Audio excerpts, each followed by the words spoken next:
આજે આપણે ધોરણ 7ના હિન્દી વિષયની સ્વાધ્યાય પોથીના પાઠ 8 दोहा अष्टकનો અભ્યાસ કરીશું। प्रश्न 1, निम्नलिखित प्रश्नों के सही विकल्प चुनकर बॉक्स में सही का निशान कीजिए। 1, शब्दार्थ की गलत जोड़ पहचानिए। भस्म कचरा। 2, हिलमिल चलना मुहावरे का सही अर्थ होता है सहयोग करना। 3, अनाज फटकने का छाछ शब्द समूह के लिए एक शब्द कौन सा है? सूप। 4, तुलसी हाय गरीब की कबहू न खाली जाए, मुए ढोर के चाम से लौह भस्म हो जाए। इस दोहे से जो सीख नहीं मिलती है उसे ढूंढिए, हमें गरीबों की मदद करनी चाहिए। 5, सही शब्द ढूंढिए। सुजानी। प्रश्न 2, निम्नलिखित प्रश्नों के उत्तर लिखिए। 1, सज्जन लोग अपनी संपत्ति का उपयोग कैसे करते हैं? जवाब, सज्जन लोग दूसरों का भला करने में अपनी संपत्ति का उपयोग करते हैं। 2, हम गरीब लोगों की मदद कैसे कर सकते हैं? जवाब, हम गरीब लोगों के बच्चों को पढ़ाकर उनकी मदद कर सकते हैं। हम पढ़ाई में आने वाली उनकी समस्याएं दूर करके उनकी मदद कर सकते हैं। 3, तुलसीदास सबसे हिल मिलकर रहने को क्यों कहते हैं? जवाब, तुलसीदास सबसे हिल मिलकर रहने को कहते हैं क्योंकि उसमें हमें सुख, शांति और सुरक्षा मिलती है। 4, रहीम प्रेम का धागा तोड़ने से क्यों मना करते हैं? जवाब, प्रेम का धागा बहुत नाजुक होता है, उसे खींचने से वह टूट जाता है। एक बार टूट जाने पर फिर वह जुड़ता नहीं है, अगर जुड़ता भी है तो उसमें गांठ पड़ जाती है, उसमें पहले जैसे संबंध की मधुरता नहीं रहती। इसलिए रहीम प्रेम का धागा टूट न जाए इसका ध्यान रखने के लिए कहते हैं। 5, साधु पुरुष कैसा होना चाहिए? क्यों? साधु सूप जैसे स्वभाव वाला होना चाहिए। सूप फटकते समय अच्छे को अपने पास रख लेता है और कचरे को बाहर फेंक देता है, उसी तरह साधु को सारयुक्त वस्तु ग्रहण करनी चाहिए और निस्सार वस्तु छोड़ देनी चाहिए। 6, कबीर जी लालच को क्यों बुरी चीज कहते हैं? जवाब, लालच व्यक्ति की बुद्धि और उसके विवेक को नष्ट कर देता है। मक्खी लालच के कारण गुड़ पर बैठती है और उसमें फंस जाती है, फिर वह पछताती है पर उसमें से निकल नहीं पाती। उसी तरह जो व्यक्ति लालच में पड़ता है वह अंत में पछताता है, इसलिए कबीर जी लालच को बुरी चीज कहते हैं। 7, गरीब की हाय के लिए कौन सा उदाहरण दिया गया है? जवाब, गरीब की हाय के लिए लुहार की धौकनी का उदाहरण दिया गया है। धौकनी मरे हुए जानवर के चमड़े से बनती है। धौकनी से निकलती हुई हवा आग को तेज करती है, उससे लोहा भी भस्म हो जाता है। गरीब की हाय धौकनी से निकली हुई हवा की तरह होती है, बददुआ बनकर हमारा सर्वनाश कर देती है। प्रश्न 3, नीचे दिए गए दोहों का भावार्थ लिखिए। 1, तुलसी इस संसार में भांति भांति के लोग, सबसे हिलमिल चलिए नदी नाव संजोग। तुलसीदास जी कहते हैं कि इस संसार में तरह तरह के लोग हैं, हमें सबके साथ हिल मिलकर रहना चाहिए जैसे नदी और नाव का संयोग रहता है। 2, रहीमन धागा प्रेम का मत तोड़ो चटकाए, टूटे से फिर न जुड़े, जुड़े गांठ पड़ जाए।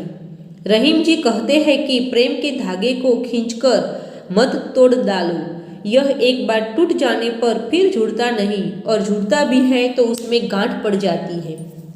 3, बड़ा हुआ तो क्या हुआ जैसे पेड़ खजूर, पंथी को छाया नहीं फल लगे अति दूर। बड़ा होने से ही किसी का महत्व नहीं बढ़ जाता। खजूर का पेड़ बहुत बड़ा है पर उसके बड़े होने से क्या लाभ? उससे मुसाफिर को छाया नहीं मिलती और फल भी बहुत ऊंचाई पर लगते हैं। प्रश्न 4, निम्नलिखित दोहों का गान कीजिए और समझिए। 1, कल करे सो आज कर, आज करे सो अब, पल में परलय होएगी बहुरी करेगा कब। 2, साईं इतना दीजिए जामे कुटुंब समाए, मैं भी भूखा न रहूं साधु न भूखा जाए।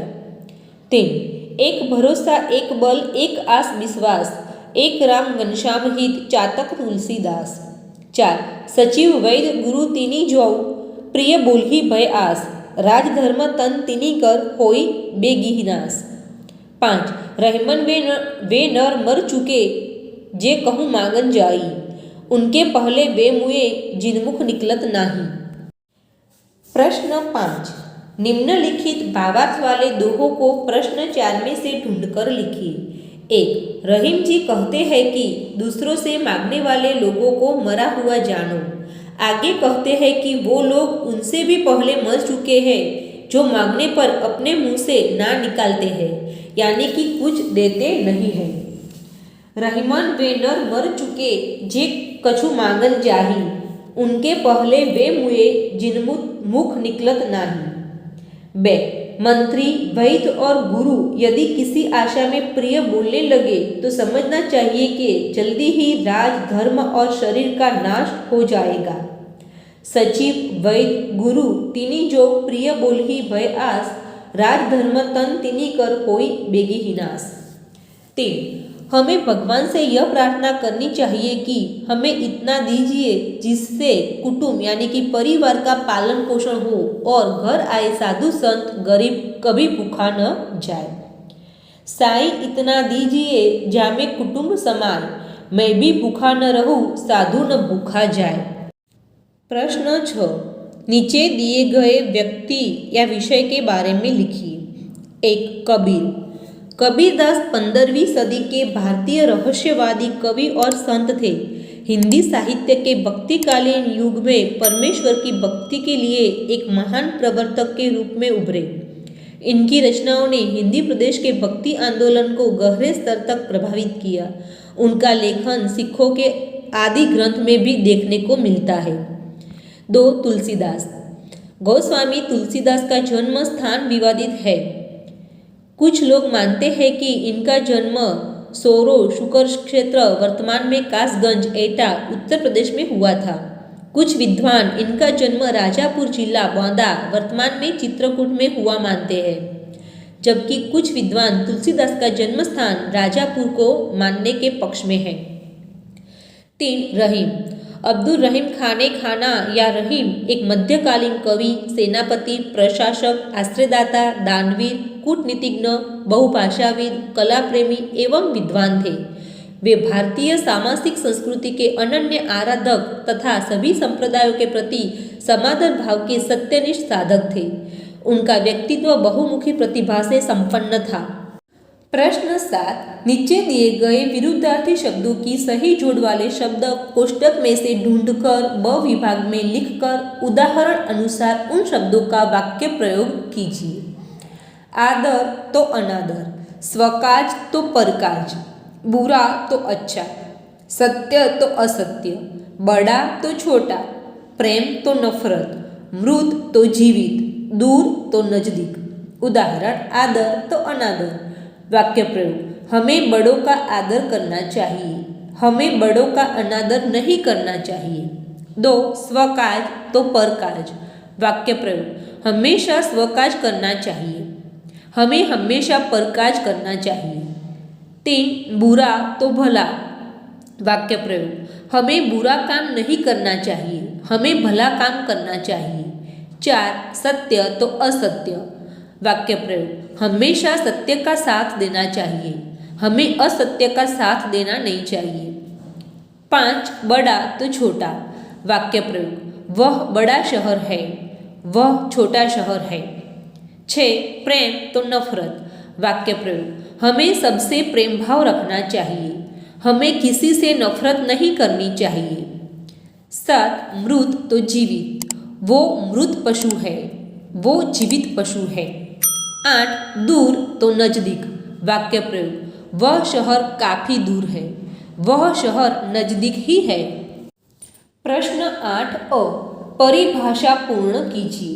1, वाक्य में संज्ञा के जिन शब्दों से प्रश्न किया जाए वे प्रश्नवाचक सर्वनाम कहलाते हैं।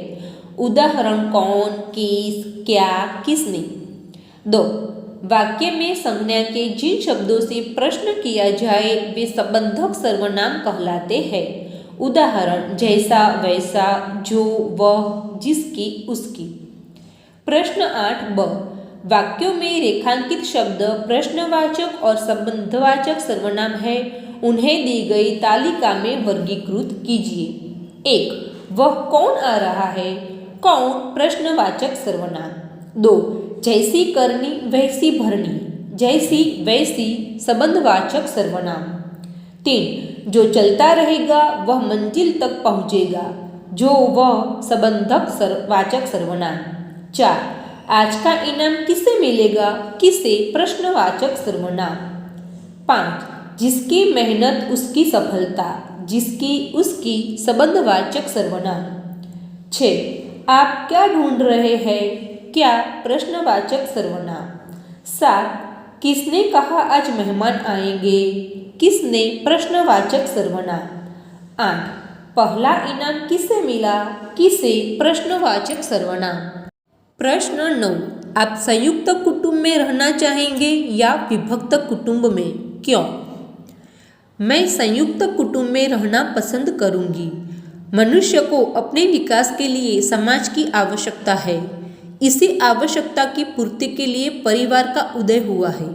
संयुक्त परिवार के प्रत्येक सदस्य की सुरक्षा की जिम्मेदारी सभी परिजन मिलजुल कर निभाते हैं। संयुक्त परिवार में सदस्यों की संख्या अधिक होने के कारण कार्यों का विभाजन आसान हो जाता है।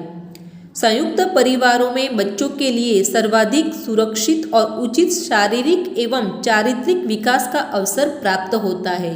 संयुक्त कुटुंब में विपत्ति के समय पूरे परिवार के सहयोग से आसानी से मुश्किल का सामना किया जा सकता है।